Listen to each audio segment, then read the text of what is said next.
اسی لیے رسول اللہ صلی اللہ علیہ وسلم نے فرمایا، صحیح مسلم کے اندر یہ روایت ہے، ابو داؤد میں یہ روایت ہے، جامع ترمذی میں یہ روایت ہے، رسول اللہ صلی اللہ علیہ وسلم نے منع فرمایا کہ قبر کو پکا بنایا جائے۔ قبر کو پکا بنانے سے اللہ کے نبی صلی اللہ علیہ وسلم نے منع فرمایا، اور منع فرمایا اللہ کے نبی علیہ الصلوۃ والسلام نے کہ قبر پر بیٹھا جائے۔ منع فرمایا رسول اللہ صلی اللہ علیہ وسلم نے کہ قبر پر عمارت کھڑی کی جائے۔ ارے یہ نبی امت ہے، امت محمدیہ، اپنے رسول کے فرمان پہ غور کیجئے۔ پوری امت کے لیے جو لا الہ الا اللہ پڑھ کے نبی کی امت میں شامل ہوتا ہے، آپ کا امتی بنتے ہوئے فخر کرتا ہے، اس کو پیغام دیجئے محمد رسول اللہ صلی اللہ علیہ وسلم کا۔ آپ نے قبر کو پکا کرنے سے منع کیا، اس پہ بلڈنگ بنانے سے منع کیا، اس پہ بیٹھنے سے منع کیا۔ داتا کمپلیکس بنانے والوں، بابا حجویری کا کمپلیکس بنانے والوں، بڑی سرکار کا کمپلیکس بنانے والوں، لال شہباز قلندر کا دربار بنانے والوں، ان قبروں پہ بلڈنگیں بنانے والوں، یہاں پہ چراغاں کرنے والوں، اگر تم نے کلمہ محمد رسول اللہ کا پڑھا ہے صلی اللہ علیہ وسلم، اگر تمہیں محبت امام الانبیاء سے ہے، امام اعظم سے ہے، قائد اعظم سے ہے، رہبر اعظم سے ہے، تو امام اعظم محمد رسول اللہ، قائد اعظم محمد رسول اللہ صلی اللہ علیہ وسلم قبر کو پکا کرنے سے منع کر رہے، قبر پہ بلڈنگیں بنانے سے منع کر رہے، یہ قبے بنانے سے منع کر رہے، داتا کمپلیکس بنانے سے منع کر رہے، اس پر بیٹھنے سے منع کر رہے۔ نحمده ونصلي ونسلم على رسوله الكريم وعلى آله وأصحابه أجمعين اما بعد فاعوذ بالله من الشیطان الرجیم بسم اللہ الرحمن الرحیم۔ عزیزان محترم، ایک مولوی ہے، سعودیہ کا نہیں ہے، وہ پاکستان کا تھا لیکن بھاگ کر سعودیہ میں چلا گیا۔ آل سعود اب اسے پال رہے ہیں اور اسے جو ہے وہ ریال کی صورت میں جو ہے وہ خیرات دے رہے ہیں۔ مولوی توصیف الرحمان، پتہ ہے اس کا کام کیا ہے؟ اس کا کام ہے عقیدہ اسلام پر حملے کرنا اور لوگوں کو حدیث کا اور قرآن مجید برہان رشید کی آیتوں کا غلط معنی اور مفہوم بتا کر گمراہ کرنا۔ اور یہ جو ہے نا، اس کی ویڈیو سنتے بھی وہی لوگ ہیں جو علم دین سے دور ہوتے ہیں، یعنی جو علم دین والے ہوتے ہیں نا وہ سنیں گے بھی نہیں اس کی ویڈیو۔ تو ایسے لوگ جو بیچارے دین سے دور ہیں، ان لوگوں نے اس کی ویڈیو سن کر جو ہے نا وہ اپنے عقیدوں کو خراب کر لیا۔ کچھ لوگ میرے پاس بھی آتے ہیں اور کہتے ہیں کہ یار وہ ایسے کہہ رہا تھا، وہ تو سعودیہ کا ہے اور سعودیہ سے اسلام چلا ہے۔ میں نے کہا بھائی سعودیہ سے اسلام نہیں چلا، اسلام عرب شریف سے چلا ہے، اور اسلام کی جہاں تک اگر ابتدا دیکھی جائے نا تو حضرت آدم علیہ السلام سے چلی۔ یہ آل سعود تو 100 سال پہلے کی پیدائش ہے، یہ تو قافلے لوٹتے تھے، یہ تو حاجیوں کو لوٹتے تھے۔ یہ آل سعود انگریزوں کے ساتھ مل کے ان لوگوں نے سلطنت عثمانی کو ختم کر کے 1923 میں قبضہ کیا اور جنت البقیع اور جنت المال کو ڈھایا۔ بہرحال میرا جو موضوع ہے وہ ہے قبروں کو ڈھانا۔ اس کی ایک ویڈیو میں نے دیکھی تھی، اس میں یہ صحیح مسلم کی حدیث میں ہے، میں اس کے انداز سے آپ کو بتا رہا ہوں کہ جو ہے نا پیارا نبی کریم علیہ الصلوۃ والسلام نے جو ہے نا حضرت علی کو بتایا، علی جاؤ ہر بت کو توڑ ڈالو، ہر اونچی قبر کو ملا دو، ہر پکی قبر کو توڑ ڈالو۔ یہ جو ہے نا اس حدیث کو بنیاد بنا کر آل سعود نے جنت البقیع اور جنت المال کو میں بلڈوزر پھیرا۔ یہ 1932-31 کی بات ہے، جب علامہ اقبال جیسی بڑی بڑی شخصیات نے ان کے خلاف احتجاج بھی کیا تھا،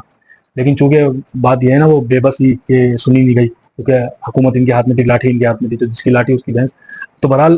جنت البقیع اور جنت المال جو لوگ عمرے پہ جاتے ہیں، اس پر جاتے ہیں، وہ دیکھتے ہیں کہ یہ قبرستان آج ویران پڑے ہیں، پتھر رکھے ہوئے کہیں جگہ پر نشانی کے طور پر، ورنہ ان لوگوں نے بڑے بڑے مزارات کو ختم کر دیا، بڑے بڑے جو ہے وہ قبروں کو ڈھا دیا ان لوگوں نے، اور یہ اس حدیث کی بنیاد پر۔ حالانکہ اس حدیث میں جو الفاظ ہیں کہ اے علی جاؤ ہر بت کو توڑ ڈالو، ہر اونچی اور پکی قبر کو مٹا دو، میں آپ سے ایک سوال کرتا ہوں، آقا دو جہاں صلی اللہ علیہ وسلم شریعت کے بانی ہیں، حضرت علی رضی اللہ تعالیٰ عنہ کو آپ کو بھیجنا، بتوں کو توڑنا اور قبروں کو توڑنا، یہ مسلمانوں کے لیے نہیں تھا۔ یہ میں بتا دوں آپ کو،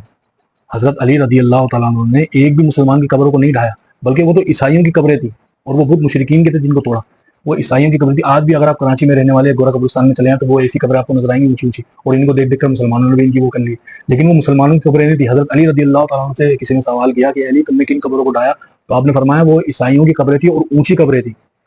ایک بھی، ورنہ میں توصیف الرحمان کو چیلنج کرتا ہوں کہ مجھے بتائے کہ وہ کون سے مسلمان صحابی رسول تھے جن کی قبر کو حضرت علی نے ڈھایا۔ ارے آقا دو جہاں صلی اللہ علیہ وسلم کی صحیح حدیث ہے، حضور نے فرمایا مومن کی قبر سے ٹیک نہ لگاؤ کہ اسے تکلیف ہوتی ہے۔ جس نبی کو یہ گوارا نہ ہو کہ قبر سے ٹیک لگانے سے اس کو تکلیف ہوتی ہے، اس نبی کو یہ گوارا ہوا کہ اس کی قبر کو ڈھا دیا جائے، اور پھر وہ عام مومن ہے، پھر اس سے افضل اولیاء ہیں، اولیاء سے افضل صحابہ ہیں، صحابہ سے افضل انبیاء ہیں، پھر ان کی قبروں کو ڈھایا جائے، یہ کتنی تکلیف دہ بات ہے۔